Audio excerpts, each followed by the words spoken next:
కలిపురుషుని యందు ఒక మంచి లక్షణం ఉంది. కలియుగంలో ఏమిటి అంటే చేస్తేనే పాపానికి ఫలితం.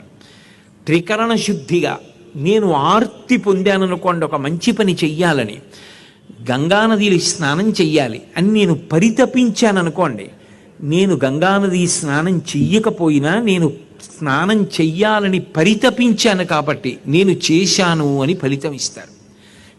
నాకు డబ్బు లేదు అని నేను బాధపడవలసి వస్తే అలా ఒక్క కళ్యాణ మండపాన్ని కట్టలేకపోయాని అని బాధపడుతున్నాను అని అనుకున్నాడు అనుకోండి ఎవరైనా, ఆయన కళ్యాణ మంటపం కట్టి అలా పెళ్ళిళ్ళు చేశాడు అన్న ఫలితాన్ని ఇచ్చేస్తాడు. అయితే కృతకంగా ఏదో అన్నాం కదా అని చెప్పేసి ఉత్తినే అలా అనుకుంటూ ఉంటే వస్తాయని కాదు, త్రికరణ శుద్ధిగా అనుకుంటే తాదాత్మ్యతతో ఆ భావన పొందితే చేసేదనన్న మాత్రమున చెందు కదా కలిలోన పుణ్యముల్. పాపం చేస్తేనే